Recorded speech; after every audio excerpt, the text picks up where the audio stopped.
Good morning, dear children. Today we are going to study the topic direct and indirect speech. We'll try to understand what is a direct speech first.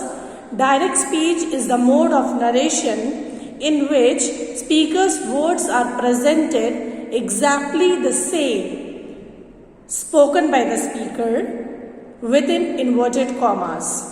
We write speaker's words exactly the same spoken by the speaker. We do not make any changes in that, and the words of the speaker are placed inside the inverted commas or the quotation marks. Let's see the example.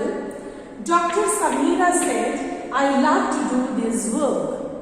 Dr. Samira is the speaker in the sentence, and the words spoken by Dr. Samira are, "I love to do this work." I love to do this work. And we did not make any changes in the words spoken by the speaker. And the words are placed inside the inverted commas or the quotation marks. That is called the direct speech. Now, let us try to understand the important points about the direct speech. Dear children, the mode of narration shows the speech as directly delivered by the speaker is called the direct speech. Direct speech is the mode of narration which shows the speech as directly delivered by the speaker. Here, by reading this, we understand that this is directly spoken by the speaker, Samira. In direct speech, we can see the speaker is mentioned. Name of the speaker is mentioned. What the speaker exactly said is given within quotation marks. What the speaker exactly said is given within quotation marks. The first word within the inverted commas begins with the capital letter. First word. Clear? First word within the quotation mark or inverted commas always begins with capital letter. Next point is the words of the speaker within quotation marks are known as reported clauses. These words. The words within inverted commas. Clear? The words within inverted commas spoken by the speaker are known as reported clause. Are known as reported clause. Clear? In this sentence we can see, "I love to do this work" is reported clause. Then the verb that tells us about the exact words of the speaker is known as introducing verb or reporting verb. The verb that tells us about the exact words, this verb tells us about the exact words of the speaker. Clear? Dr. Samira said. What Dr. Samira said? This is given in inverted comma. So the verb that tells us exact words of the speaker is known as introducing verb. Introducing verb, or also we can call it reporting verb. Dear children, you should learn all these terms properly. This verb is called introducing verb or reporting verb. The words which are written within inverted commas are called reported clause. These words are also known as quoted speech. We can call it also quoted speech or reported speech. Quoted speech or reported speech also we can call. The words which are placed within inverted commas can also be called reported clause, quoted speech or reported speech. And dear children, the verb that tells us about the exact words spoken by the speaker is known as introducing verb or reporting verb. Clear? Now, in this example, we can see said is the introducing verb or reporting verb. I like to do this verb is the reported clause or quoted speech or reported speech. Next is a comma is used to separate the quoted speech and the introducing verb. To separate the introducing verb and the quoted speech, we use comma. Clear? We separate introducing verb and the reported clause by using comma in between. Next is the comma is placed after the introducing verb when it precedes the quoted speech.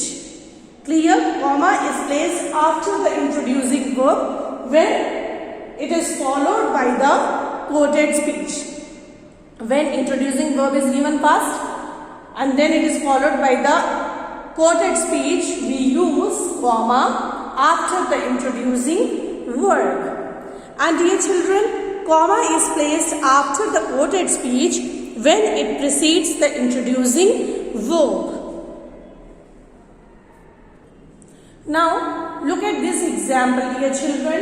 Here we can see the quoted speech is given first.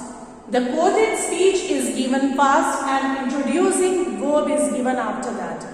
Clear? Said is introducing verb. It is written after the quoted speech. In this case, dear children, quoted speech is always placed inside the inverted comma. Clear?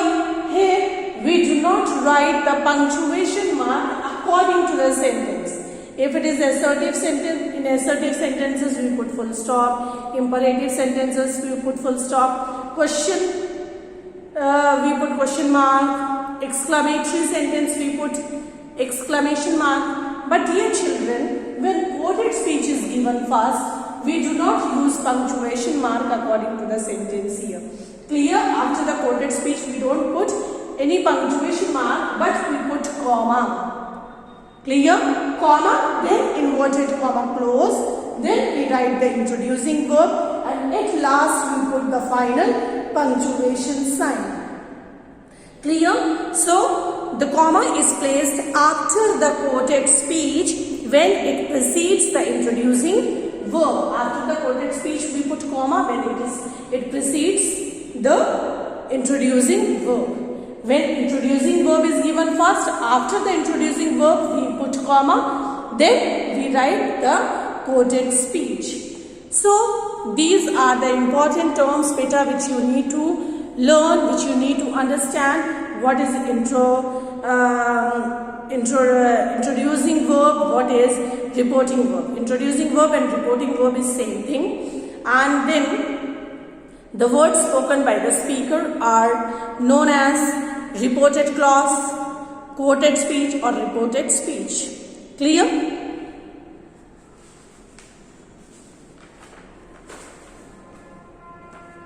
Now we'll see what is indirect speech. Dear children, what is indirect speech? Indirect speech is the mode of narration in which a person reports the verbal communication between two or more people. Clear? Suppose two persons, Rohan and Mohan, talked something, and the third person, Geeta, is telling the same thing to somebody else in her own words. That is called indirect speech. Clear? Here in indirect speech, the meaning of the speech alone is conveyed. Only the meaning of the speech is conveyed. The actual words of the speaker are not presented. The meaning of the speech will be same, but in person's own word who is reporting that. Clear? The speaker's exact words are not mentioned in indirect speech. Clear? Let's see through the example. Here we can see the given sentence is indirect speech. Dr. Samira said, I love to do this work. Here, the exact words of the speaker are mentioned. Who is the speaker? Dr. Samira is the speaker.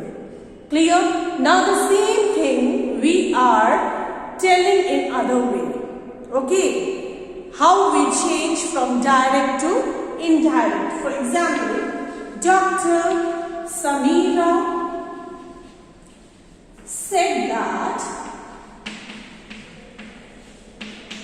she loved to do that work. She loved to do that work. Dr. Samira said that she loved to do that work. Here we can see only the meaning is conveyed.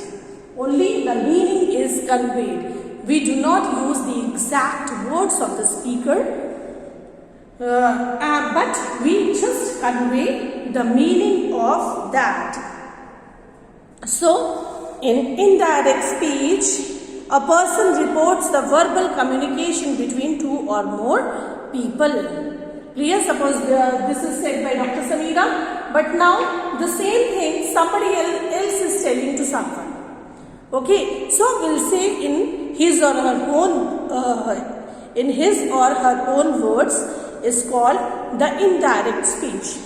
Now, in this sentence we can see the mode of narration shows the speech as reported by someone. Here, by reading this, we can understand that it is reported by someone. Somebody else is saying this. This mode of narration is called indirect speech. Then, the quoted speech is not placed within quotation marks but made a part of the main sentence. Here we can see when we change from direct to indirect, we do not use the quotation marks. This quoted speech is not placed within the quotation marks, but it has become the part of the main sentence. It has become the part of the main sentence. Since the quoted speech is no longer treated as a separate utterance, the first words in the quoted speech are not written in capital letter. Here we can see the quoted speech is separated from introducing verb using comma. That is why we start the first word in capital letter inside the quotation mark. But when we change it from direct to indirect, we do not. I is changed to she. But when it has become the part of the main sentence, we do not write the first word of quoted speech in capital letter, but we write it in small letter only. Next is no comma is used before the quoted speech. Here quoted speech we have added with the main sentence. Here we can see comma is used in direct speech, but when we change it into indirect, comma is removed. Instead of comma, what we have used? We have used the conjunction that. Some modification have been made while changing from direct to indirect speech. What are the changes we made? Pronouns. First of all, pronouns are changed. Here we can see the pronoun I. According to the speaker, we have changed I to she. Clear? I is changed to she. Next is possessive. Many changes take place. The words denoting time, position or place is also changed. This is changed to that. And what else we can see? Comma is replaced by the conjunction that. Clear? And then what else we can see? The verb is changed. Verb is changed. Here the tense of the verb is changed. Here we can see it is given in simple present, but when we change it, it is changed into simple past. Dear children, In the next class, I will teach you how the pronouns are changed, how do we change the form of the verbs, how do we change the tense, and how do we change the words denoting time, place or position.